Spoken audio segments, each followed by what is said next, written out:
സാമുവേലിന്റെ 2-ാം പുസ്തകത്തിൽ നിന്ന്. അക്കാലത്ത് ദാവീദ് രാജാവ് യോവാബിനോടും സൈന്യത്തലവന്മാരോടും പറഞ്ഞു, ദാൻ മുതൽ ബെർശബ വരെയുള്ള ഇസ്രായേൽ ഗോത്രങ്ങളിലെ ജനത്തെ എണ്ണുക, എനിക്ക് സംഖ്യ അറിയണം. യോവാബ് ജനസംഖ്യ രാജാവിനെ അറിയിച്ചു. സൈന്യ സേവനത്തിന് പറ്റിയവർ ഇസ്രായേലിൽ 8 ലക്ഷവും യൂദായിൽ 5 ലക്ഷവും ഉണ്ടായിരുന്നു. ജനസംഖ്യ എടുത്തു കഴിഞ്ഞപ്പോൾ ദാവീദിന് മനസ്സാക്ഷി കുത്തുണ്ടായി. ദാവീദ് കർത്താവിനോട് പറഞ്ഞു, ഞാൻ കൊടും പാപം ചെയ്തിരിക്കുന്നു. കർത്താവേ, അങ്ങയുടെ ദാസന്റെ പാപം പൊറുക്കണമേ. ഞാൻ വലിയ ഭോഷത്വം പ്രവർത്തിച്ചിരിക്കുന്നു. ദാവീദ് രാവിലെ എഴുന്നേറ്റപ്പോൾ അവന്റെ ദീർഘദർശിയായ ഗാദ് പ്രവാചകനോട് കർത്താവ് അരുളി ചെയ്തു, നീ ചെന്ന് ദാവീദിനോട് പറയുക, കർത്താവ് അരുളി ചെയ്യുന്നു, ഇതാ 3 കാര്യങ്ങൾ, അതിലൊന്ന് തിരഞ്ഞെടുത്തു കൊള്ളുക, അത് ഞാൻ നിന്നോട് ചെയ്യും. ഗാദ് ദാവീദിന്റെ അടുക്കൽ വന്നു പറഞ്ഞു, നിന്റെ രാജ്യത്ത് 3 വർഷം ക്ഷാമമുണ്ടാകുകയോ, നീ ശത്രുക്കളിൽ നിന്ന് 3 മാസം ഒളിവിൽ പാർക്കുകയോ, നിന്റെ രാജ്യത്ത് 3 ദിവസം പകർച്ചവ്യാധി ഉണ്ടാവുകയോ ഏതു വേണം? എന്നെ അയച്ചവന് ഞാൻ മറുപടി കൊടുക്കേണ്ടതിന് നീ ആലോചിച്ച് ഉത്തരം നൽകുക. ദാവീദ് ഗാദിനോട് പറഞ്ഞു, ഞാൻ വലിയ വിഷമത്തിലായിരിക്കുന്നു. കർത്താവിൻ്റെ കരം തന്നെ നമ്മുടെ മേൽ പതിച്ചു കൊള്ളട്ടെ. എന്തെന്നാൽ അവിടുന്ന് അതിദയാലുവാണല്ലോ. എന്നാൽ ഞാൻ മനുഷ്യരുടെ പിടിയിലകപ്പെടാതിരിക്കട്ടെ. അങ്ങനെ അന്ന് പ്രഭാതം മുതൽ നിശ്ചിത സമയം വരെ കർത്താവ് ഒരു പകർച്ചവ്യാധി അയച്ചു. ദാൻ മുതൽ ബെർശബ വരെ ജനത്തിൽ 70,000 പേർ മരിച്ചു.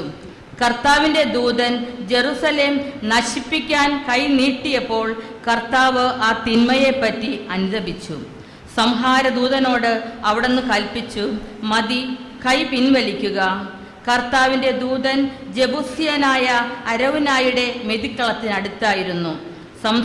സംഹാരദൂതനെ കണ്ടിട്ട് ദാവീദ് കർത്താവിനോട് അപേക്ഷിച്ചു, ഞാനല്ലേ കുറ്റക്കാരൻ?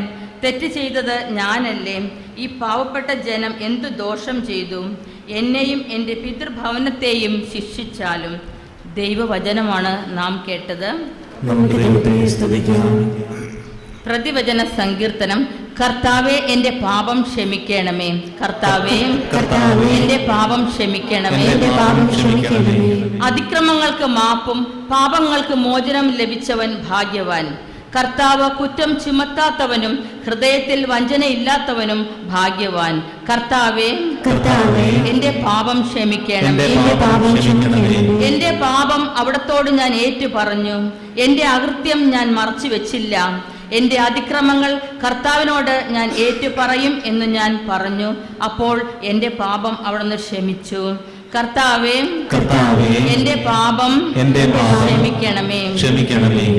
ആകയാൽ ദൈവഭക്തർ ആപത്തിൽ അവിടത്തോട് പ്രാർത്ഥിക്കട്ടെ. കഷ്ടത കരകവിഞ്ഞ് ഒഴുകിയാലും അത് അവരെ സമീപിക്കുകയില്ല. കർത്താവേ, എൻ്റെ പാപം ക്ഷമിക്കണമേ. അവിടുന്ന് എൻ്റെ അഭയസങ്കേതമാണ്. അനർത്ഥങ്ങളിൽ നിന്ന് അവിടുന്ന് എന്നെ രക്ഷിക്കുന്നു. രക്ഷ കൊണ്ട് എന്നെ പൊതിയുന്നു. കർത്താവേ, എൻ്റെ പാപം ക്ഷമിക്കണമേ. Hallelujah, hallelujah. കർത്താവ് അരുളി ചെയ്യുന്നു, എൻ്റെ ആടുകൾ എൻ്റെ സ്വരം ശ്രവിക്കുന്നു. എനിക്ക് അവയെ അറിയാം, അവ എന്നെ അനുഗമിക്കുന്നു. Hallelujah.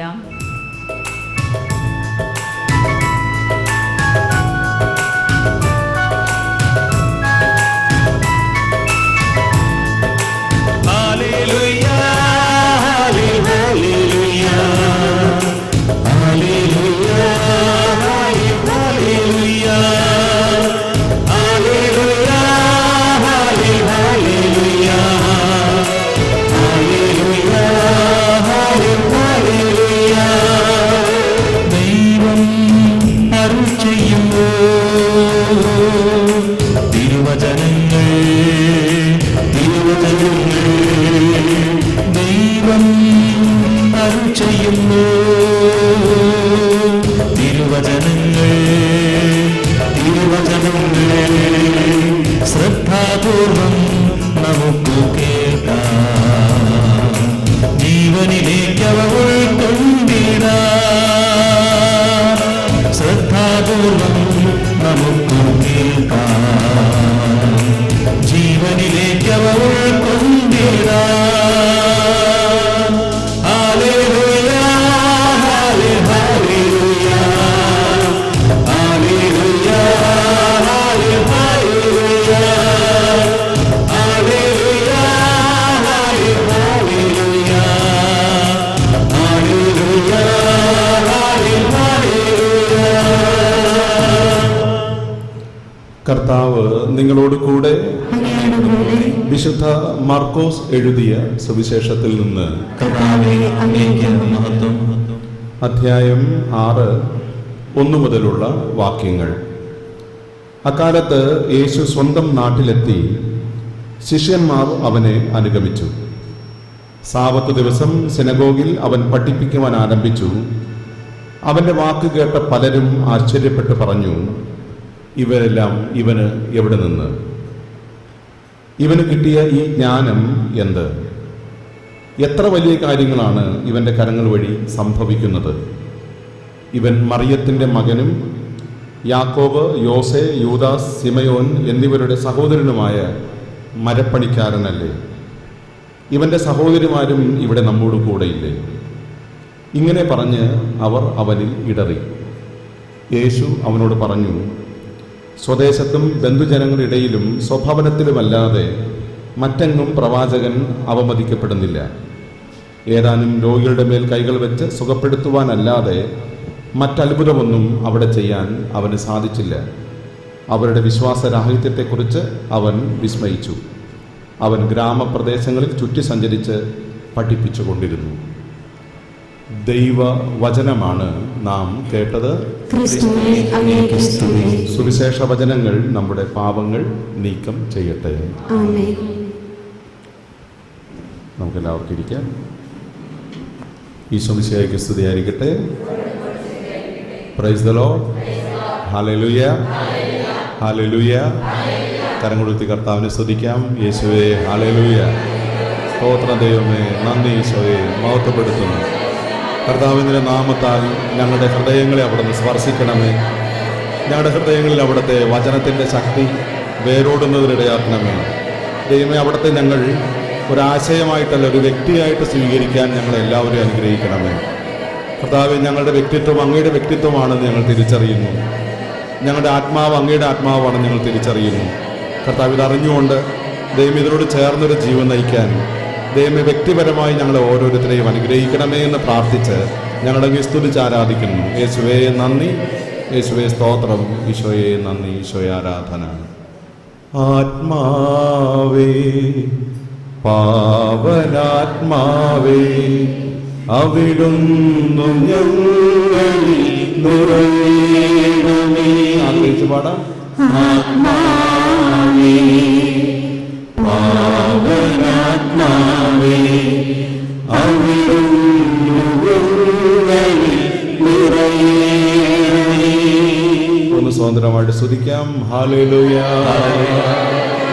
Hallelujah, hallelujah, hallelujah, hallelujah. സ്തോത്രം ദൈവമേ. പരിശുദ്ധാത്മാവിനാൽ ഞങ്ങളെല്ലാവരെയും ദൈവമേ, ഞങ്ങളെ ഓരോരുത്തരെയും അവിടുത്തെ ഏക ശരീരത്തിലെ അംഗങ്ങളാണെന്ന ബോധ്യത്തിൽ ഞങ്ങൾ നിന്നെ സ്തുതിക്കുന്നു, മഹത്വപ്പെടുത്തുന്നു. നയിക്കണമേ എന്ന് പ്രാർത്ഥിക്കുന്നു. Hallelujah, hallelujah, hallelujah. സ്തോത്രം ഈശോയേ, ഈശോയേ, ഈശോയേ. ആരാധന, ആരാധന. Price the Lord. ഹല്ലേലൂയ. യേശുവേ നന്ദി. സ്നേഹമുള്ളവരെ, നമ്മൾ പലരും പല ജീവചരിത്രങ്ങളും നമ്മൾ വായിച്ചിട്ടുണ്ട്. നമ്മൾ ജീവചരിത്രം പലതും നമ്മൾ വായിച്ച് നമ്മൾ ഹൃദയസ്ഥമാക്കിയിട്ടുണ്ട്. ജീവചരിത്രങ്ങളിൽ വിശുദ്ധന്മാരുടെ ജീവചരിത്രം വളരെ മനോഹരമായി പല അവസരങ്ങളിൽ പല സംഭവങ്ങളിലൊക്കെ നമ്മൾ അറിഞ്ഞിട്ടുള്ളതാണ്. ഒരിക്കൽ വിശുദ്ധ ഹംഗറിയിലെ വിശുദ്ധ എലിസബത്തിനെ കുറിച്ച് വായിച്ചപ്പോൾ, എലിസബത്ത് രാജ്ഞിയായിരുന്നു. ഈ എലിസബത്ത് രാജ്ഞി തൻ്റെ സുവിശേഷ പ്രഘോഷണങ്ങളൊക്കെ നടത്തുന്നത് ചേരി പ്രവർത്തനങ്ങളിലാണ്. ചേരി പ്രവർത്തനങ്ങളിൽ സുവിശേഷ പ്രഘോഷണം നടത്തുക എന്ന് വെച്ചാൽ വലിയ വാക്കുകൊണ്ടുള്ള പ്രവർത്തനമല്ല, മറിച്ച് അവരുടെ കയ്യിലുള്ള രാജ്ഞിയായതുകൊണ്ട് കയ്യിൽ സ്വർണത്തിൻ്റെ നാണയങ്ങളുണ്ട്, കനമുള്ള മറ്റ് സമ്മാനങ്ങൾ കൊടുക്കാനുള്ള സാധ്യതകളുണ്ട്. അങ്ങനെ ഈ സാധ്യതകളും സമ്മാനങ്ങളുമായി ഈ ഹംഗറിയിലെ വിശുദ്ധ എലിസബത്ത് ഇറങ്ങി നടക്കുമ്പോൾ പല ചേരിയിലെ പ്രവർത്തകരും ഓടി, കുഞ്ഞുങ്ങളടക്കം ആബാലവൃദ്ധ ജനങ്ങൾ ഇവരുടെ അടുക്കൽ ഓടി വരും. ഇങ്ങനെ ഓടി വന്നു കഴിയുമ്പോൾ കയ്യിലുള്ള ഈ സ്വർണ്ണനാണയവും മറ്റ് വിലപിടിപ്പുള്ള വസ്തുക്കളും സമ്മാനങ്ങളും ഇവർക്ക് കൊടുക്കുമ്പോൾ ഈ ഹംഗറിയിലെ വിശുദ്ധ പറയുന്നത് പ്രകാരമാണ്, എലിസബത്ത് പറയുന്നത് പ്രകാരമാണ്, സഹോദരരെ, ഞാൻ നിങ്ങൾക്ക് നൽകുന്നത് പോലെ തന്നെ നിങ്ങളും മറ്റുള്ളവർക്ക് കൊടുക്കണം, മറ്റുള്ളവർക്ക് ഇത് കൊടുക്കണം എന്ന് പറയും. അപ്പോൾ ഇത് കൊടുക്കാൻ പറയുമ്പോൾ ഈ മറ്റ് ചേരിയിലെ ആൾക്കാർ പറയുന്നത്, അതിന് രാജ്ഞിയാണല്ലോ, പണമുള്ളവളാണ്, സ്വത്തുള്ളവളാണ്. അപ്പോൾ സ്വത്തും പണമുള്ള നീ കൊടുക്കുന്നത് പോലെ ഞങ്ങൾക്ക് എങ്ങനെ കൊടുക്കാൻ സാധിക്കും എന്ന് ഇവർ തിരിച്ചു ചോദിക്കുമ്പോൾ രാജ്ഞി പറയുന്നത് പ്രകാരമാണ്, ഞാൻ തരുന്നത് എത്രയോ ചെറുതാണ്, എന്നാൽ നിങ്ങൾക്കൊരു ഹൃദയമില്ലേ, ഈ ഹൃദയത്തിൽ നിന്ന് ഒഴുകുന്നതല്ലേ യഥാർത്ഥത്തിൽ മറ്റുള്ളവർക്ക് കൊടുക്കേണ്ടത് എന്നുള്ളതാണ്. Price the Lord, hallelujah. യേശുവേ നന്ദി, യേശുവേ ആരാധന. നമ്മളെല്ലാവരും വായിച്ച് കേട്ട് പരിചയമുള്ള വചനഭാഗമാണ് യോഹന്നാൻ്റെ സുവിശേഷത്തിലെ 7-ാമത്തെ അധ്യായം. പല നാം അത് വായിച്ചിട്ടുണ്ട്, ഇപ്പോഴും നമ്മൾ പല വിധത്തിലും അത് ഉപയോഗിച്ചിട്ടുള്ളതാണ്. 7-ാമത്തെ അധ്യായം 48-ാമത്തെ വാക്യത്തിലാണല്ലോ നമ്മൾ വായിച്ച് കേൾക്കുന്നത്. 38-ാമത്തെ വാക്യത്തിൽ, ഞാൻ സ്വർഗത്തിൽ നിന്ന് ഇറങ്ങി വന്ന് എൻ്റെ ഇഷ്ടം നിറവേറ്റാനല്ല, എന്നെ അയച്ചവൻ്റെ ഇഷ്ടം നിറവേറ്റാനാണ് എന്ന് പറഞ്ഞിട്ട് അവിടുന്ന് പറയുന്നുണ്ട് പ്രകാരം നമ്മളിൽ നിന്നെല്ലാം സംഭവിക്കേണ്ടത് എന്താണ്? നമ്മളിൽ നിന്നെല്ലാം സംഭവിക്കേണ്ടത് ദൈവാത്മാവിൻ്റെ ഒരു ഒഴുക്ക് നമ്മുടെ ജീവിതത്തിൽ സംഭവിക്കേണ്ടിയിരിക്കുന്നു എന്നുള്ള വലിയ ഒരു കാഴ്ചപ്പാടാണ് അവിടെ നമുക്ക് നൽകുന്നത്. സുവിശേഷകൻ നമ്മുടെ മുമ്പിലേക്ക് എടുത്തു വയ്ക്കുന്ന ഒരു ചലഞ്ച് എന്ന് വെച്ചാൽ, ദൈവാത്മാവിനാൽ നിറയപ്പെടുന്ന വ്യക്തികളുടെ ഹൃദയത്തിൽ നിന്ന് ഒഴുകേണ്ടത് ദൈവത്തിൻ്റെ ആത്മാവിന് ചേർന്ന പ്രവർത്തനങ്ങളാണ് എന്നുള്ളതാണ്. Price the Lord, hallelujah. ഈ വിശുദ്ധ നമ്മോട് പറയുന്നത് സ്വർണമോ വെള്ളിയോ ഞാൻ നിങ്ങൾക്ക് തരുന്നു, അതിനേക്കാൾ എത്രയോ വലിപ്പമുള്ളതാണ് ദൈവം നിങ്ങൾക്ക് നൽകുന്ന സാധ്യതകൾ ഹൃദയത്തിൽ നിന്നൊഴുകുന്നത് എന്നുള്ളതാണ്. അത് വലിയൊരു നന്മയാണ് എന്ന് നമ്മളെല്ലാവരും തിരിച്ചറിയുന്നു. അപ്പോസ്തല പ്രവർത്തനത്തിൽ നാം വായിക്കുന്നുണ്ട്, രോഗിയോട് പത്രോസ് പറയുന്നത് എന്താണ്? സഹോദര, എൻ്റെ കയ്യിൽ സ്വർണമോ വെള്ളിയോ ഇല്ല, എന്നാൽ കർത്താവിൻ്റെ നാമത്തിൽ എഴുന്നേറ്റ് നടക്കുക. എന്ന് വെച്ചാൽ ഇവരെല്ലാം മറ്റെന്തിലോ ഒക്കെ നിറഞ്ഞ വ്യക്തികളായിരുന്നു എന്നുള്ളതാണ്. നമ്മളെല്ലാം വലിപ്പമെന്ന് കാണുന്നത് ഇവർക്കെല്ലാം ചെറുപ്പമാണ് എന്നുള്ളതാണ്. വിശുദ്ധ പൗലോസ് അപ്പോസ്തലൻ പറയുന്നതൊക്കെയുണ്ട്, എൻ്റെ യേശുക്രിസ്തുവിനെ പ്രതി ബാക്കിയുള്ളതെല്ലാം ഞാൻ കുപ്പയായിട്ട് കാണുന്നു എന്നുള്ളത് പറയും. നമുക്കിതെല്ലാം നന്മയായിട്ട് തോന്നുമ്പോൾ അവർക്കെല്ലാം ഇതിലെന്തോ ഒരു വ്യത്യാസമുണ്ടെന്നുള്ളതാണ്. ഈ പറയുന്ന പ്രതാപമോ പണമോ സാമ്പത്തികമോ അല്ലെങ്കിൽ മറ്റു കാര്യങ്ങളോ ഇതൊക്കെ വിശുദ്ധരുടെ ജീവിതത്തെ സംബന്ധിച്ചിടത്തോളം അപ്രധാനപ്പെട്ടതും നമ്മുടെ ജീവിതത്തിൽ പലപ്പോഴും അത് പ്രധാനപ്പെട്ടതുമായി മാറുന്നു എന്നതാണ്. ഇവിടെ ക്രിസ്തു ശിഷ്യന്മാരെ സംബന്ധിച്ചിടത്തോളം ക്രിസ്തുവാണ് പ്രധാനപ്പെട്ടത് എന്നുള്ള വലിയൊരു കാഴ്ചപ്പാട് അവരുടെ ജീവിതത്തിൽ സംജാതമായ നിമിഷം മുതൽ പിന്നീട് ഇവർ അത്ഭുതാവഹമായ പ്രവർത്തനങ്ങളാണ് തങ്ങളുടെ ജീവിതത്തിൽ കാഴ്ചവെക്കുന്നത്. Praise the Lord, hallelujah. വിശുദ്ധ അന്തോനീസിനെ കുറിച്ച് പറയുന്നത് ഇങ്ങനെ, വിശുദ്ധ അന്തോനീസിനെ കുറിച്ച് ചരിത്രകാരന്മാർ പറയുന്നത്, ഒരിക്കലൊരു ചേച്ചി തൻ്റെ കുഞ്ഞിനെ കുളിപ്പിച്ചുകൊണ്ടിരിക്കുകയായിരുന്നു. വെള്ളം തിളപ്പിച്ചുകൊണ്ടിരിക്കുന്നു. വെള്ളം തിളപ്പിച്ച് അതിൻ്റെ അടുത്ത് കൊച്ചിനെ ഇരുത്തി വെള്ളം നല്ല തിളച്ച വെള്ളം പച്ചവെള്ളത്തിൽ കൂട്ടി ആ കുഞ്ഞിനെ കുളിപ്പിക്കാനുള്ള തത്രപ്പാടിലാണ്. പക്ഷെ അങ്ങനെ ഇരിക്കുമ്പോഴാണ് അയൽവക്കക്കാരത്തി പറയുന്നത്, അന്തോനീസ് പുണ്യാളൻ നമ്മുടെ നാട്ടിൽ വന്നിരിക്കുന്നു എന്ന്. ഉടനെ തന്നെ ഈ പുള്ളിക്കാരത്തി എന്ത് ചെയ്തു? നമുക്കെല്ലാവർക്കും അറിയാവുന്ന കാര്യമാണ്. ഈ കൊച്ചിനെ എടുത്ത് പെട്ടെന്ന് സകലതും മറന്ന് കൊച്ചിനെ എടുത്ത് തിളച്ച വെള്ളത്തിലിരുത്തിയിട്ട് പോയി കളഞ്ഞു എന്നാണ് പറയണത്. കാരണം സകലതും മറന്നു പോകാൻ തക്ക വിധം ഇവരിൽ എന്തൊക്കെയോ ഈ പറയുന്ന അമ്മ കണ്ടിരുന്നു എന്നുള്ളതാണ്. ഈ അമ്മ ഇത് കണ്ടിട്ട് ഓടി അവിടെ പോയി വചനമെല്ലാം കേട്ട് സന്തോഷത്തോടുകൂടെ കൃപ നിറഞ്ഞ് തിരിച്ച് പോരാൻ നേരത്താണ്, ദൈവമേ, ഞാൻ കൊച്ചിനെ കുളിപ്പിച്ചുകൊണ്ടിരിക്കുകയായിരുന്നല്ലോ, ഈ കൊച്ചെവിടെ? വീണ്ടും വിചാരം വന്നപ്പോഴാണ് മനസ്സിലാകുന്നത് കൊച്ച് അടപ്പത്ത് തിളച്ച വെള്ളത്തിൽ ഇപ്പോൾ വെന്ത് നല്ല പാകം ആയിട്ടുണ്ടാവും എന്ന് ചിന്തിക്കുന്നത്. ഉടനെ പുണ്യാൻ്റെ അടുക്കൽ വന്നിട്ട് പറഞ്ഞു, ദേ ഇങ്ങനെ സംഭവിച്ചിരിക്കുകയാണ് എനിക്ക്. ഞാൻ ദൈവത്തെ മുൻനിർത്തിയാണ് ഓടിയത്, പക്ഷേ എൻ്റെ പാരമ്പര്യം തന്നെ നിന്നു പോകാനുള്ള സാധ്യതയാണ് അവിടെ കാണുന്നത് എന്ന് പറയുമ്പോൾ പുണ്യാളം പറയുന്നത്, പോയി കൊച്ചിനെ നോക്ക്, നീ ദൈവകാര്യത്തിന് വേണ്ടി ഓടിയതല്ലേ, തിരിച്ചു ചെന്ന് നോക്കാൻ പറയുമ്പോൾ അവൻ ആ തിളച്ച വെള്ളത്തിൽ കിടന്ന് കളിച്ച് സന്തോഷത്തോടെ വെള്ളമൊക്കെ വലിച്ചെറിയുന്നു. അവൻ ആ വെള്ളമൊക്കെ എടുത്ത് കുടിക്കുന്നു. ഒരു കുഴപ്പവും അബ്ദനാവോയ്ക്കൊക്കെ സംഭവിച്ചതുപോലെ എന്ത് തീയുടെ ഉള്ളിൽ ഒരു സംരക്ഷണ വലയം പോലെ ഈ കൊച്ച് ഇവിടെ ഇരിക്കുന്നു എന്നുള്ളതാണ്. Price the Lord, hallelujah.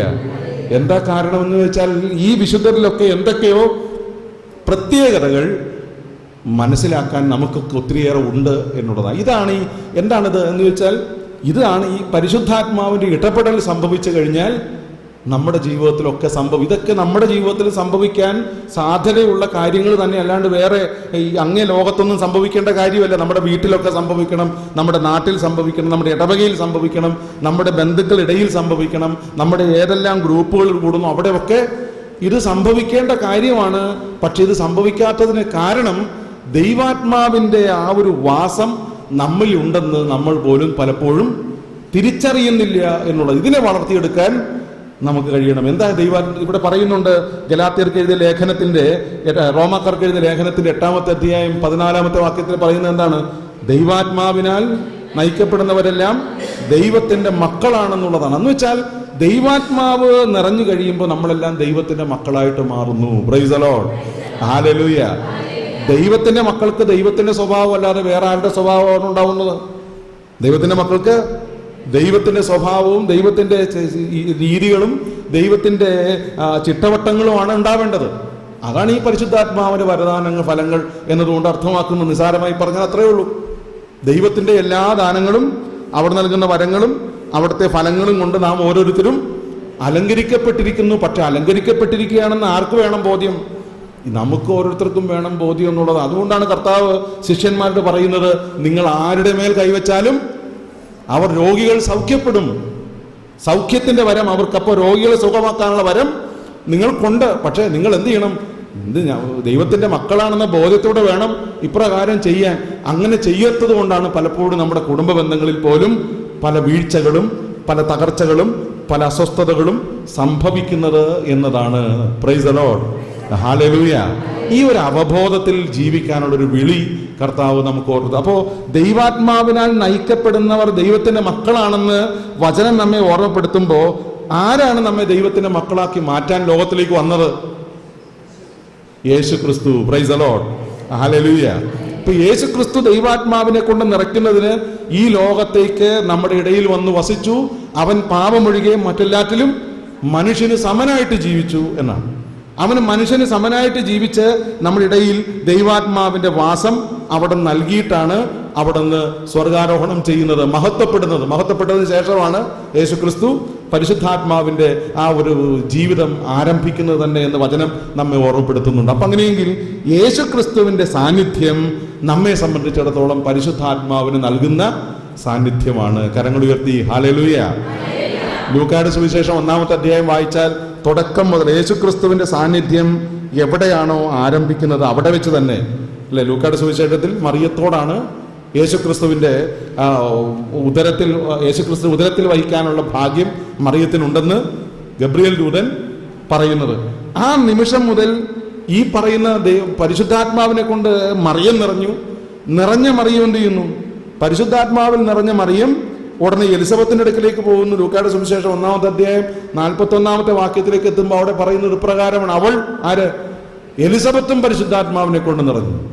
കാരണം മറിയം യേശുക്രിസ്തുവിനെയും കൊണ്ട് അവിടെ ചെന്നു, പരിശുദ്ധാത്മാവിനെ അവിടെ നൽകുകയും ചെയ്തു. അപ്പോൾ ദൈവാത്മാവിനെ കൊണ്ട് നിറച്ചു കഴിഞ്ഞപ്പോൾ ആരായി? യോഹന്നാൻ ദൈവത്തിന്റെ മകനായി മാറ്റപ്പെട്ടു. അവൻ ഉദരത്തിൽ വെച്ച് തന്നെ അനുഗ്രഹിക്കപ്പെട്ടു എന്നാണ് പറയുന്നത്. പിന്നീട് വായിക്കുമ്പോൾ നമുക്കറിയാം യേശുക്രിസ്തുവിനെ ദേവാലയത്തിൽ കൊണ്ട് കാഴ്ചവെക്കുന്നു. 2-ാമത്തെ അധ്യായം അവിടെ കൊണ്ട് കാഴ്ചവെച്ച് കഴിയുമ്പോൾ ശെമയോനും അന്നായും പരിശുദ്ധാത്മാവിൽ നിറഞ്ഞ് അവിടെ എത്തി എന്നാണ് പറയുന്നത്. അവിടെ എത്തിക്കഴിഞ്ഞപ്പോഴോ ഇവൻ ദൈവപുത്രനാണെന്ന് അവര് ഉദ്ഘോഷിക്കുന്നു. എന്ന് വെച്ചാൽ നാം മനസ്സിലാക്കണം, ദൈവത്തിൻ്റെ യേശുക്രിസ്തുവിൻ്റെ സാന്നിധ്യം, യേശുക്രിസ്തുവിൻ്റെ അനുഗ്രഹം, പരിശുദ്ധാത്മാവിനെ കൊണ്ട് നമ്മെ നിറച്ചു കഴിയുമ്പോൾ രണ്ട് കാര്യങ്ങൾ എൻ്റെ ജീവിതത്തിൽ സംഭവിക്കുന്നു. ഒന്ന്, ഞാൻ ദൈവത്തിൻ്റെ മകനാണ്, ദൈവത്തിൻ്റെ മകളാണ് എന്നുള്ള വലിയ യാഥാർത്ഥ്യം ഞാൻ തിരിച്ചറിയുന്നു. കരങ്ങൾ ഉയർത്തി ഹല്ലേലൂയ. രണ്ടാമത് സംഭവിക്കുന്നത്, എന്നിൽ ദൈവാത്മാവ് നിറഞ്ഞു കഴിയുമ്പോൾ സംഭവിക്കുന്നത്, എന്നെ പോലെ തന്നെയാണ് എൻ്റെ മുമ്പിലുള്ള കർത്താവിനെ തിരിച്ചറിയാനും എനിക്ക് സാധിക്കുന്നു എന്നുള്ളത്. പ്രൈസ് ദി ലോർഡ്, ഹല്ലേലൂയ, യേശുവേ നന്ദി. അപ്പോൾ ഈ ദൈവത്തിൻ്റെ ഈ ഒരു സാന്നിധ്യം ദൈവത്തിൻ്റെ മക്കളുടെ ആ ഒരു തിരിച്ചറിവിനും സ്വയം അറിവിനും കാരണമാണ്. ഈ ഒരു അറിവില്ലാത്തതല്ലേ പലപ്പോഴും നമ്മുടെ എല്ലാവരുടെയും കുഴപ്പം. അല്ല, ഒരു സന്യാസിയുടെ കഥ പറയാറില്ല ഇപ്രകാരം. സന്യാസിമാർ തമ്മിൽ ഭയങ്കര പോട്ടിയായിരുന്നു, അടിയോടടി. ഒന്നിനും സഹായമില്ല, ഒന്നിനും ഒരു ഉപകാരമില്ല, ഒരു കാര്യവും അവർ പരസ്പരം സഹായത്തിനോ ഒരു കാര്യത്തിനോ ഇല്ല. സ്വന്തം കാര്യം സിന്താവ, ഇങ്ങനെ അങ്ങോട്ട് പോയിക്കൊണ്ടിരിക്കുക. ഇത് തന്നെയല്ലേ പല വീട്ടിലൊക്കെ ഉള്ളത്. ഭർത്താവിന് ഭർത്താവിൻ്റെ കാര്യം, ഭാര്യയ്ക്ക് ഭാര്യയുടെ കാര്യം, ഞങ്ങളുടെ കാര്യത്തിൽ നിങ്ങൾ എന്തിനാ ഇടപെടാൻ പോണെന്ന് മക്കള് ഇങ്ങനെ അങ്ങോട്ട് പോവുകയാണ്. പിന്നെ ചേട്ടനിയന്മാരാരും പറയാനുമില്ല, അങ്ങനെ തന്നെ പോയിക്കൊണ്ടിരിക്കുന്നു. അപ്പം ഇങ്ങനെയുള്ള കാര്യങ്ങളൊക്കെ നടന്നു കഴിയുമ്പോൾ നമ്മൾ മനസ്സിലാക്കേണ്ടത് എന്താണ്? ഇവിടെ എന്തിൻ്റെയൊക്കെ ഒരു കുറവ് അവിടെ ഉണ്ട്.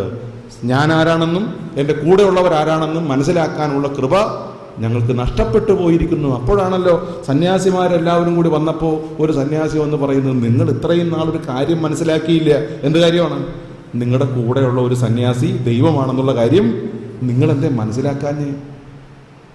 അപ്പോഴാണ് ദൈവമേ, ആൻഡ്രൂ എന്ന് പറയുന്ന സന്യാസിയാണോ ഇനി ദൈവം? അപ്പോൾ സംശയമായി. അപ്പോൾ പറയും, ഓ സാംസൺ ആയിരിക്കുമോ ഇനി? അപ്പോൾ ആൻഡ്രൂ, സാംസൺ, ഇവിടെ ജോസഫ്, ഇങ്ങനെ ഓരോരുത്തർ ചിന്തിക്കാൻ തുടങ്ങി, ദൈവമേ, ഞാൻ കഴിഞ്ഞ ദിവസം അവൻ്റെ തലക്കെട്ടൊരടി കൊടുത്തതാണല്ലോ, ഇനി അതായിരിക്കുമോ കർത്താവ്? അവരിങ്ങനെ പരസ്പരം, അതായത് കൂടെ ഉള്ളത് ദൈവമാണെന്നൊരു ഹിന്റ് കിട്ടിക്കഴിഞ്ഞപ്പോൾ അവർ പിന്നെ സംശയിക്കാൻ തുടങ്ങി. ഇയാള് ദൈവമാണോ? അപ്പം അയാൾക്ക് ഒരു വ്യക്തതയില്ലാത്തത് കൊണ്ട് ഇവരെന്ത് ചെയ്യുന്നു? ഇതാരാണെന്ന് അറിയാൻ പാടില്ല, അതുകൊണ്ട് തെറ്റിയൊരു പ്രശ്നം ഉണ്ടാവണ്ടെന്ന് വിചാരിച്ചിട്ട് എല്ലാവരെയും പതിയെ സ്നേഹിക്കാൻ തുടങ്ങി. അവസാനം ഈ സന്യാസ ഭവനം ഒരു ദൈവഭവനമായി മാറ്റപ്പെട്ടു. കാരണം എല്ലാവരിലും അവർ ദൈവത്തെ കാണാൻ തുടങ്ങി. ദൈവത്തെ കാണാൻ തുടങ്ങിയപ്പോൾ ഞാൻ ആരായി? ഞാനും ദൈവമാരായി. കാരണം മറ്റുള്ളവർ എന്നെ കാണുന്നത് ദൈവമായിട്ടാണ്. അപ്പൊ എന്നെ ദൈവമായിട്ട് കാണുന്നു, ഞാൻ മറ്റുള്ളവരെയും ദൈവമായിട്ട് കാണുന്നു. Praise the Lord, hallelujah. ദൈവാത്മാവിന്റെ പ്രവർത്തനങ്ങൾ ഇങ്ങനെയാണ്. ദൈവാത്മാവിന്റെ പ്രവർത്തനങ്ങൾ ഇത്രമാത്രം സജ്ജീകൃതമായി മുന്നോട്ട് കൊണ്ടുപോകാനുള്ളൊരു വിളിയാണ് കർത്താവ് നമുക്ക് ഓരോരുത്തർക്കും നൽകിയിരിക്കുന്നത്. അപ്പൊ ഞാൻ എന്ന് പറയുന്ന അവബോധം അത് ദൈവത്തിൻ്റെ ശക്തിയാണ്, ദൈവത്തിൻ്റെ കൃപയാണെന്ന് തിരിച്ചറിയാനുള്ള വലിയൊരു നന്മയാണ് ദൈവം പരിശുദ്ധാത്മാവിലൂടെ നമുക്ക് ഓരോരുത്തർക്കും നൽകി അനുഗ്രഹിക്കുന്നത്. ദൈവമക്കളാണ് നാം. യേശുക്രിസ്തു പഠിപ്പിക്കുന്നത് അപ്രകാരമാണ്. നമ്മളെല്ലാവരും ദൈവത്തിൻ്റെ മക്കളാണ്. ദൈവത്തിൻ്റെ മക്കൾക്ക് എന്തുണ്ടാവും? ദൈവത്തിൻ്റെ മക്കൾക്കുണ്ടാവേണ്ടത് ദൈവത്തിൻ്റെ സ്വഭാവമാണ് എന്ന് നാം സുവിശേഷങ്ങളിലൊക്കെ വായിക്കുന്നു. അതോടൊപ്പം തന്നെ അപ്പോസ്തലന്മാരെല്ലാവരും യേശുവിൻ്റെ കൂടെ നടന്ന ആൾക്കാരാണ്. ഈ കൂടെ നടന്ന അപ്പോസ്തലന്മാരുടെ പ്രവർത്തന ശൈലിയെ നമ്മൾ ഇപ്രകാരം 2-ാമത്തെ അധ്യായം 4-ാമത്തെ വാക്യത്തിൽ, അപ്പോസ്തലന്മാരുടെ പ്രവർത്തനം 2-ാമത്തെ അധ്യായം 4-ാമത്തെ വാക്യത്തിൽ നാം വായിക്കുന്നുണ്ട്. അവരിലെല്ലാം ദൈവത്തിൻ്റെ ശക്തമായി ഇടപെടലുണ്ടായി. അവരെല്ലാവരും പരിശുദ്ധാത്മാവിനിൽ നിറഞ്ഞു. ആത്മാവ് കൊടുത്ത ഭാഷണവരം അനുസരിച്ച് അവർ വിവിധ ഭാഷകളിൽ സംസാരിക്കാൻ തുടങ്ങി. എന്ന് വെച്ചാൽ ദൈവാത്മാവിനാൽ നയിക്കപ്പെടുന്നവർ ദൈവത്തിൻ്റെ മക്കളാണെന്ന് നമ്മൾ കണ്ടു. അങ്ങനെയെങ്കിൽ ഇവിടെ അപ്പോസ്തലന്മാരെന്തേ? പരിശുദ്ധാത്മാവിൽ നിറഞ്ഞു, ദൈവമക്കളായിട്ട് മാറി.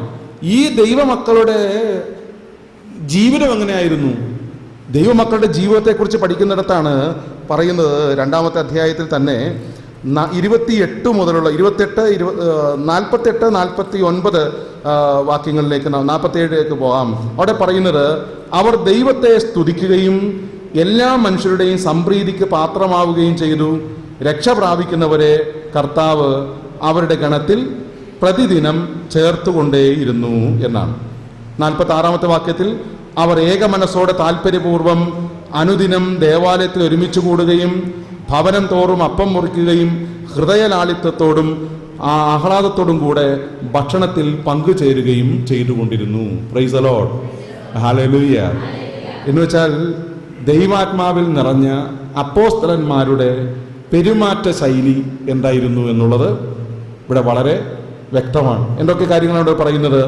അവർ ഏക മനസ്സോടുകൂടെ താല്പര്യപൂർവം അനുദിനം ദേവാലയത്തിൽ ഒരുമിച്ചുകൂടി. ദൈവമക്കൾ വസിക്കേണ്ടത് ആരോടൊപ്പമാണ്? ദൈവത്തോടൊപ്പമാണ്. അപ്പോൾ എന്ന് വെച്ചാൽ ഇവിടെ പറയുന്നത് അവർ താല്പര്യപൂർവം അവർ ദേവാലയത്തിൽ ഒരുമിച്ചുകൂടി ദൈവത്തിൻ്റെ മക്കൾക്ക് ദേവാലയത്തിലേക്ക് വരാനും ദൈവീയ കാര്യങ്ങൾ ഇടപെടാനും വലിയൊരു മുൻപന്തി അവർ കൊടുക്കും എന്നുള്ളതാണ്. നമുക്ക് പലപ്പോഴും എന്താ സംഭവിക്കുന്നത്? സമയമുണ്ടെങ്കിൽ നമുക്ക് പോവാം, കാരണം നമുക്കറിയാം നമ്മൾ ആരല്ല എന്നുള്ളത്. നമുക്ക് താല്പര്യമില്ല, കാരണം എന്താണ്? നമുക്കറിയാം, ബോധ്യമായിട്ടില്ല എന്തല്ലെന്ന്, ദൈവമക്കളല്ലെന്ന് നമുക്ക് ബോധ്യം, ദൈവമക്കളാണെന്നുള്ള ബോധ്യം നമുക്കില്ല എന്നുള്ളതാണ് യാഥാർത്ഥ്യം. അപ്പോൾ ഇവിടെ പറയുന്നത് ദൈവമക്കളായി തീരാനുള്ളൊരു വിളി കർത്താവ് നമുക്ക് ഓരോരുത്തർക്കും പരിശുദ്ധാത്മാവിലൂടെ നൽകിയിരിക്കുന്നു. ദൈവമക്കൾക്ക് സകലവിധ നന്മകളാലും നിറയാനുള്ളൊരു വരം കർത്താവ് നൽകിയിരിക്കുന്നു. ആ വരദാനങ്ങളാണ് നമ്മളെല്ലാവരും ഇന്നിവിടെ ആഗ്രഹിച്ച് പ്രാർത്ഥിച്ചു കൊണ്ടിരിക്കുന്നത്. എന്ന് വെച്ചാൽ നമ്മൾ ഈ സുവിശേഷ ഭജനത്തിലൂടെ നാം കടന്നു പോകുമ്പോൾ ഈ ഒരു ദൈവമക്കൻ ദൈവമകൾ എന്നുള്ള ധാരണയിൽ നിന്നുകൊണ്ട് വേണം ഇനി മുതലുള്ള പ്രവർത്തനങ്ങൾ രൂപീകരിക്കാൻ എന്നതേ ഉള്ളൂ. Price the Lord, hallelujah. യേശുവേ നന്ദി. എന്ന് വെച്ചാൽ പരിശുദ്ധാത്മാവിൽ നിറഞ്ഞിട്ടുള്ള വ്യക്തികൾക്ക് ഒരു കുടുംബ പാരമ്പര്യമുണ്ട്, ഒരു കുടുംബ മഹിമയും ഉണ്ട് എന്നുള്ളതാണ്. നമുക്ക് ഓരോരുത്തർക്കും എന്തുണ്ടാവണം? ഒരു കുടുംബ പാരമ്പര്യം വേണം, ഒരു കുടുംബ മഹിമയും വേണം. അപ്പോൾ എന്താ ഈ കുടുംബ മഹിമയും കുടുംബ പാരമ്പര്യവും നമുക്ക് വേണമെന്ന് ഇങ്ങനെ ചിന്തിക്കാം. പരിശുദ്ധാത്മാവിൻ്റെ ദാനങ്ങൾ, പരിശുദ്ധാത്മാവിൻ്റെ വരങ്ങൾ ഇല്ലേ? വരദാന ഫലങ്ങളിൽ നമ്മളിങ്ങനെ ചിന്തിച്ചുകൊണ്ടിരിക്കുമ്പോൾ ഇതൊരു കുടുംബത്തിൻ്റെ പാരമ്പര്യമാണ് എന്നുള്ളതാണ്. Price the Lord, hallelujah. എൻ്റെ കുടുംബം, എൻ്റെ അപ്പൻ എൻ്റെ ദൈവമാണെങ്കിൽ എൻ്റെ സ്വഭാവം എന്തായിരിക്കും? എൻ്റെ ദൈവത്തിൻ്റെ സ്വഭാവമായിരിക്കും. അപ്പം എന്ന് വെച്ചാൽ നമ്മൾ മനസ്സിലാക്കണം, ഗലാത്യർക്ക് എഴുതിയ ലേഖനത്തിലെ 5-ാമത്തെ അധ്യായം 22 മുതലുള്ള വാക്യങ്ങൾ നമ്മൾ വായിക്കുമ്പോൾ അവിടെ പല വിധത്തിലുള്ള പരിശുദ്ധാത്മാവിൻ്റെ ഇടപെടൽ സംഭവിക്കുന്ന വ്യക്തികൾക്ക് ഉണ്ടാവേണ്ട ചില ഗുണങ്ങളെക്കുറിച്ച് അവിടെ പറയുന്നുണ്ട്. സ്നേഹം ഉണ്ടാവണം, ആനന്ദം ഉണ്ടാവണം, വിശ്വസ്തത ഉണ്ടാവണം എന്നൊക്കെ നമ്മൾ പഠിച്ചു കഴിഞ്ഞിട്ടുള്ള കാര്യം, അതിലേക്ക് കടക്കുന്നില്ല. എന്ന് വെച്ചാൽ എൻ്റെ പാരമ്പര്യം ഈ ഗലാത്യർക്ക് എഴുതിയ ലേഖനത്തിലെ 5-ാമത്തെ അധ്യായത്തിലെ 22-23 വാക്യങ്ങളിൽ പെടുന്ന ഈ 9 കാര്യങ്ങളാണോ അല്ലയോ എന്നും നമ്മളൊന്ന് ആലോചിച്ച് നോക്കുക. അങ്ങനെ ആലോചിച്ച് നോക്കുമ്പോൾ മനസ്സിലാവും എന്ത്? ഞാൻ ദൈവത്തിൻ്റെ മകനായി മകളായി ഇതോടകം മാറാൻ കഴിഞ്ഞിട്ടുണ്ടോ എന്നുള്ളത്. Price the Lord, hallelujah. യേശുവേ നന്ദി, യേശുവേ ആരാധന. ഒരു കാര്യം മാത്രം നമ്മൾ എടുത്തു നോക്കുക, സ്നേഹം എന്നുള്ളത് ഈ പരിശുദ്ധാത്മാവിൻ്റെ ദാനങ്ങളിലും ഫലങ്ങളിൽ പെടുന്ന കാര്യമാണ്. അപ്പം ഈ ഫലങ്ങളോടൊപ്പം എനിക്ക് ജീവിക്കാൻ കഴിയുന്നുണ്ടോ എന്ന് ആലോചിച്ച് നോക്കിയാൽ നമുക്ക് മനസ്സിലാവണം എന്ത്? ഞാൻ സ്നേഹത്തിലാണ്. ആരോട് സ്നേഹത്തിലാണ്? എൻ്റെ ദൈവത്തോടുള്ള സ്നേഹത്തിലാണ്. എൻ്റെ ദൈവത്തോടുള്ള സ്നേഹത്തിൽ ഞാൻ ആണെങ്കിൽ തീർച്ചയായും നമ്മൾ യോഹന്നാന്റെ സുവിശേഷത്തിൽ നമ്മൾ വായിക്കുന്നുണ്ട്, ദൈവസ്നേഹം എന്നുള്ളത് പിതാവായ ദൈവം തൻ്റെ ഏകജാതനെ നൽകാൻ തക്ക വിധം അത്രമാത്രം ലോകത്തെ സ്നേഹിച്ചിരിക്കുന്നു. തുടർന്ന് പിന്നീട് പറയുന്നത് എന്താണ്? 1-ാമത്തെ ലേഖനത്തിൽ, യോഹന്നാന്റെ 1-ാം ലേഖനത്തിൽ 3-ാമത്തെ അധ്യായത്തിൽ തന്നെ 16-ാമത്തെ വാക്യത്തിൽ പറയുന്നത്, ഈ സ്നേഹം ഞങ്ങളെ ഉത്തേജിപ്പിക്കുന്നു. എന്തിനുത്തേജിപ്പിക്കുന്നു? ഈ കിട്ടിയ സ്നേഹം മറ്റുള്ളവർക്ക് കൊടുക്കാൻ എന്നെ ഉത്തേജിപ്പിക്കുന്നു എന്നാണ്. ഇതിൽ നിന്ന് സ്നേഹം എന്താണെന്ന് ഞാൻ അറിഞ്ഞിരിക്കുന്നു എന്നാണ്. ദൈവം എന്നെ സ്നേഹിച്ചതിലൂടെ, യേശുക്രിസ്തുവിന്റെ സ്നേഹത്തിലൂടെ സ്നേഹം എന്താണെന്ന് ഞാൻ അറിഞ്ഞിരിക്കുന്നു. അങ്ങനെ അറിഞ്ഞിരിക്കുന്ന സ്നേഹത്തെ ഞാൻ ഉത്തരവാദിത്വത്തോടെ കൊടുക്കാൻ ഞാൻ ബാധ്യസ്ഥനാണ്. വിശുദ്ധന്മാരുടെ ജീവൻ നോക്കിക്കഴിഞ്ഞാൽ എല്ലാവരും ഇങ്ങനെ ജീവിച്ചിട്ടുള്ള ആൾക്കാരാണ്. ഇപ്പോൾ എൻ്റെ സ്വന്തം വിശുദ്ധ സെബസ്ത്യാനോസിനെ കുറിച്ച് ചിന്തിക്കുകയാണെങ്കിൽ ഞാൻ എപ്പോഴും ചിന്തിക്കാണ്ട് ഈ മനുഷ്യൻ എന്തിൻ്റെ കേടായിരുന്നു? ഈ കാരാഗ്രഹത്തിൻ്റെ മുമ്പിൽ പോയി നിന്ന് ഇടിയും കൊണ്ട് അവസാനം ആൾക്കാരൊക്കെ പിടിച്ച് അദ്ദേഹത്തെ പിടിച്ച് അമ്പെയ്ത് കൊണ്ടുപോയി മരിക്കാൻ വേണ്ടിയിട്ട്, പക്ഷേ ചത്തില്ല. പിന്നെ അവിടെ നിന്ന് എഴുന്നേറ്റ് വന്നിട്ട് രണ്ടാമത് പിന്നെയും ഈ പറയുന്ന ഡയോക്ലേഷ്യൻ ചക്രവർത്തി അടുക്കൽ ചെന്നിട്ട് പറയുന്നു, താങ്കൾ ചെയ്യുന്നത് തെറ്റാണ് എന്ന് പിന്നെയും പറയും. അപ്പോൾ അടികൊണ്ട് ആള് മരിച്ചു. ഇതെന്തിൻ്റെ കേടാണ്? ഇതാണ് ഈ പറഞ്ഞ പരിശുദ്ധാത്മാവ് നമ്മുടെ ജീവിതത്തിൽ ഫലം ചൊരിഞ്ഞാൽ ഇങ്ങനെ ചില കേടുകൾ നമുക്ക് ഉണ്ടാവും. ആ കേട് പലതിൻ്റെയും കെട്ടുറപ്പിന് കാരണമാവുകയും ചെയ്യും. ഞാൻ എടയക്കുന്നം പള്ളിയിൽ ഇവിടെ ഇരിക്കുന്ന പലരും എനിക്കറിയാവുന്ന ആളുകളാണ്. വൈപ്പിൻ സബ് സോണിലാണ് എൻ്റെ നവീകരണ പ്രവർത്തനങ്ങൾ ആരംഭിക്കുന്നത്. സബ് സോണുമായി ബന്ധപ്പെട്ടിട്ടാണ്. ഇടവകയിലെ പ്രാർത്ഥനാ ഗ്രൂപ്പിൽ അംഗങ്ങളാണ് ഇവിടെ പലരും എൻ്റെ കൂടെ ഉള്ളത്. അപ്പോൾ അവിടെ ഞങ്ങൾ ഒരുമിച്ചൊക്കെ ഇരുന്ന് പ്രാർത്ഥിക്കുമായിരുന്നു. ബൈബിൾ കൺവെൻഷനൊക്കെ തുടങ്ങുന്നത് ഈ ചെറിയ പ്രാർത്ഥനാ ഗ്രൂപ്പിൽ പ്രാർത്ഥിച്ച് തുടങ്ങിയിട്ടാണ്. അന്നൊക്കെ ഏകദേശം 10-40ഓളം പേര് ഇടവക പ്രാർത്ഥനാ ഗ്രൂപ്പിലുണ്ടായിരുന്നു. അങ്ങനെ ഒരുമിച്ച് പ്രാർത്ഥിച്ച് തീരുമാനമെടുത്താണ് വൈപ്പിൻ ബൈബിൾ കൺവെൻഷനൊക്കെ ഞങ്ങൾ അവിടെ ആരംഭിച്ചത്. അപ്പോൾ അതിനോട് മാധ്യസ്ഥ പ്രാർത്ഥന ആദ്യം പോലെ നടത്തിയിരുന്ന ഗ്രേസ് ചേച്ചിയൊക്കെ ഇവിടെ ഉണ്ട്. കൂടെയുള്ള മറ്റുള്ളവരും ഇതോടൊപ്പം തന്നെ ഉണ്ട്. അത് വൈപ്പിൻകരയുടെ ഒരു ആഘോഷമായിരുന്നു. ഈ ആഘോഷം എന്ന് പറയുന്നത് ഈ പരിശുദ്ധാത്മാവ് ഇടപെട്ടതിൻ്റെ ഒരു ആനന്ദമാണ്. ഈ പരിശുദ്ധാത്മാവിനോട് പറഞ്ഞപ്പോൾ പരിശുദ്ധാത്മാവ് പറഞ്ഞു, ഇങ്ങനെ ചെയ്യണം, അങ്ങനെ ചെയ്യണം, ഇനി ഇങ്ങനെ പോയാൽ മതി. കാരണം പെന്തക്കോസ്തക്കാർ അവിടെ കൺവെൻഷൻ ആരംഭിക്കാൻ പോകണം. പെന്തക്കോസ്തക്കാർ കൺവെൻഷൻ ആരംഭിക്കാൻ പോകുന്നു. ഉടനെ കൂടെയുള്ള ആ അച്ഛൻ പറഞ്ഞു, ഇപ്രകാരം നമുക്കത് പൊളിക്കണം എന്ന് പറഞ്ഞു. എങ്ങനെയാണ് പൊളിക്കേണ്ടത്? എങ്ങനെയാണ് പൊളിക്കേണ്ടത്? പരിശുദ്ധാത്മാവില്ലാത്തൊരു മനുഷ്യനാണെങ്കിൽ എങ്ങനെ പോയി പൊളിക്കും? പരിശുദ്ധാത്മാവില്ലാത്ത മനുഷ്യനാണെങ്കിൽ എന്ത് ചെയ്യും? ആ കാൽനാട്ട് കർമ്മം കഴിഞ്ഞു വെച്ചിരിക്കുന്ന കാലിൻ്റെ മുട്ട് തട്ടിക്കളഞ്ഞ് ആ കൺവെൻഷൻ മതിൽ മറിച്ചിടും. ഇതാണ് ചെയ്യാൻ പോകുന്നത്. പക്ഷേ ഞങ്ങൾ എന്ത് ചെയ്തു? ഞങ്ങളിങ്ങനെ ഒരുമിച്ചിരുന്ന് പ്രാർത്ഥിക്കാൻ തുടങ്ങി. ഞങ്ങൾ ഒരുമിച്ച് പ്രാർത്ഥിച്ചപ്പോൾ ഞങ്ങൾക്ക് കിട്ടിയത് പ്രകാരമാണ്. സാഹചര്യം അനുകൂലമാണെങ്കിലും പ്രതികൂലമാണെങ്കിലും വചനം പറഞ്ഞാൽ പറയുക. തിമോത്തിക്ക് എഴുതി 2-ാം ലേഖനം 4-ാമത്തെ അധ്യായം 1-2 വാക്യങ്ങളാണെന്ന് കിട്ടിയത്. അതനുസരിച്ച് ഞങ്ങൾ എന്ത് ചെയ്തു? അത് പൊളിക്കാനൊന്നും പോയില്ല. ഞങ്ങൾ ചെയ്യേണ്ട കാര്യം അങ്ങോട്ട് ചെയ്യാമെന്ന് വിചാരിച്ചു. അങ്ങനെയാണ് വൈപ്പിൻ ബൈബിൾ കൺവെൻഷൻ ആരംഭിക്കുന്നത്. അതോടെ അവർ കൺവെൻഷനും പൂട്ടി അവർ പോയി. പിന്നെ കൺവെൻഷൻ നടന്ന് പിന്നെ ഉണ്ടായോന്ന് എനിക്കറിയാൻ പാടില്ല. ഉണ്ടായിട്ടില്ല. ദൈവത്തിന് സ്തുതി. Price the Lord. ഇതാണ് സംഭവിച്ചത്. എന്ന് വെച്ചാൽ പരിശുദ്ധാത്മാവ് വന്നു കഴിയുമ്പോൾ അവൻ്റെ ഫലങ്ങൾ കൊണ്ട് നമ്മെ ഓരോരുത്തരെയും നിറക്കും. അവൻ വിശ്വസ്തനാവാൻ നമ്മളെ കുറച്ചും കൂടി പ്രാപ്തരാക്കും. എനിക്ക് എൻ്റെതായിട്ടുള്ള വൈദിക ജീവിതത്തിൽ എനിക്ക് എൻ്റെ കർത്താവിനോട് കാണിക്കാനുള്ള വിശ്വസ്തതയാണ് വചനം കൊടുക്കാനുള്ള സാധ്യത ഉണ്ടാക്കി കൊടുക്കുക എന്നുള്ളത്. ഞാനത് കൊടുത്തു. വചനം സ്വീകരിക്കുക എന്നുള്ളതും വചനത്തോട് ചേർന്ന് നിന്ന് അതിനെ ശക്തിപ്പെടുത്തുക എന്നുള്ളതുമാണ് കരിസ്മാറ്റിക്കാർ ചെയ്തതും. അതിൻ്റെ ഫലം ഒത്തിരിയേറെ വർഷങ്ങളായി ഇപ്പോൾ അത് തുടർന്നുകൊണ്ട് പോകുന്നു. Price the Lord. ഹല്ലേലൂയ. രണ്ടാമതായി ഞാൻ ഓർക്കുന്നത് ഇപ്രകാരമാണ്. ഞാൻ അതിനുശേഷം എടയക്കുന്നം പള്ളിയിലാണ്, സേറാൻ്റെ അടുത്തുള്ള എടയക്കുന്നം പള്ളിയിലാണ് വന്നത്. ഈ എടയക്കുന്നം പള്ളിയിൽ വന്നപ്പോൾ അവിടെ ഒരു നേർച്ച സദ്യ ഉണ്ടായിരുന്നു. ഏകദേശം 3000 പേരൊക്കെയാണ് അന്ന് ഭക്ഷണം കഴിച്ചിട്ട് പോയത് എന്നറിയുന്നു ഞാൻ. കാരണം ഞാൻ വരുന്നതിന് മുമ്പ് ആദ്യത്തെ, അതായത് ഒരു പള്ളി പണിത് ഞാൻ അവിടെ നിന്ന് മാറുന്നത് ഒരു പ്രശ്നം പിടിച്ച ഒരു പള്ളിയെ ഒന്ന് നേരെയാക്കണം എന്നും പറഞ്ഞിട്ടാണ് എന്നെ പിതാവ് അവിടെ പിടിച്ച് മാറ്റുന്നത്. അവിടെ നിന്ന് ഞാൻ മാനട്ടുറമ്പിൽ നിന്ന് മാറി ഞാൻ സ്വയം മാറിപ്പോകുന്നതാണ്. അങ്ങനെ മാറിപ്പോരുമ്പോൾ അതിനേക്കാൾ വലിയ പ്രശ്നത്തിൻ്റെ ഇടയിൽ തന്നെ കൊണ്ടുപോയി കർത്താവ് ഇടുന്നത്. കാരണം എന്താണ്? അവിടെ വലിയ ഭൂകമ്പമൊക്കെ ഉണ്ടായി നിൽക്കുന്ന സമയമാണ്. അപ്പം അങ്ങനെ ഒരു ഭൂകമ്പമൊക്കെ പള്ളി പണി അതിൻ്റെ പൂർത്തീകരണത്തിലേക്ക് എത്തിയിട്ടില്ല. എന്നാലും വെഞ്ചരിച്ചു. അവിടെ കുർബാനയെല്ലാം തുടങ്ങി. അപ്പോൾ പള്ളി പണി പൂർത്തീകരിക്കണം. അതോടൊപ്പം തന്നെ ഇടവക ജനങ്ങളുടെ ഈ ഏകോപനം അവിടെ സംഭവിക്കുകയും ചെയ്യണം. പള്ളി കയറാത്ത കുറേ ആൾക്കാർ, പള്ളിയെ കയറിയാൽ മുടക്കാൻ നിൽക്കുന്ന കുറേ ആൾക്കാർ, തിരുനാൾ നടത്താൻ അനുവദിക്കാത്ത കുറേ ആൾക്കാർ. ഇത് തന്നെയായിരുന്നു മാനട്ടുറമ്പിൽ ചെന്നപ്പോഴും. ഞാൻ ആദ്യം ചെല്ലുമ്പോൾ ഇനി ഇവിടെ പെരുന്നാൾ ഉണ്ടാവില്ല. അങ്ങനെ കഴിഞ്ഞ മുമ്പ് പെരുന്നാൾ നടത്തിയ ആൾക്കാർ 20 പേര് ഇനി പെരുന്നാളെ ഞങ്ങളിവിടെ നടത്തുകയില്ല. ശരി തന്നെയാണോ? അത് ഇനി പെരുന്നാളെ ഇവിടെ നടത്തിക്കുകയില്ല എന്നും പറഞ്ഞിട്ടാണ് നിൽക്കുന്ന. ആ സമയത്താണ് ഞാനിതൊന്നും അറിയാണ്ട് ഞാൻ അവിടെ ചെന്ന് കയറുന്നത്. ഞാൻ ചോദിച്ചു, ഇവിടെ പെരുന്നാളേ ഇല്ലേ എന്ന് ചോദിച്ചപ്പോൾ ആൾക്കാരൊക്കെ എന്നെ കണ്ണു മുഴിച്ച് നോക്കാൻ തുടങ്ങി. കാരണം നമുക്കിതൊന്നും അറിയാൻ പാടില്ല. ഇവരിങ്ങനെ ശപഥം ചെയ്തിരിക്കുന്ന കാര്യം. ചില ആൾക്കാരെങ്ങനെയാണല്ലോ ഈ ഓലയൊക്കെ ഓടിച്ചിട്ട് പറയും, ഇത് ഇനി കൂടിയെങ്കിൽ മാത്രമേ ഞങ്ങൾ ഇനി സംസാരിക്കൂ, ബന്ധപ്പെടുള്ളൂ എന്നൊക്കെ പറയുന്നത് പോലെ ചെയ്തു വെച്ചേക്കുന്ന കാര്യം നമുക്ക് വല്ലതും അറിയാമോ? ഞാൻ പറഞ്ഞു, ഇവിടുത്തെ പെരുന്നാളില്ലാത്ത എന്ന് ചോദിച്ചു. അപ്പോഴാണ് ആൾക്കാർ കണ്ണു പിടിച്ച് കാണിക്കുന്നത്. അപ്പോൾ ഒരു ചേട്ടൻ വന്നിട്ട് പറഞ്ഞു, അച്ഛ വേണ്ടാത്ത കാര്യത്തിൽ ഇടപെടണ്ട. ഞാൻ പറഞ്ഞു ഞാൻ ഒരു കാര്യത്തിലും ഇടപെടാൻ പോടില്ല. അപ്പോൾ ഞാനെന്ത് ചെയ്തു, ചെറിയൊരു ക്വസ്റ്റ്യനെയറൊക്കെ ഉണ്ടാക്കി.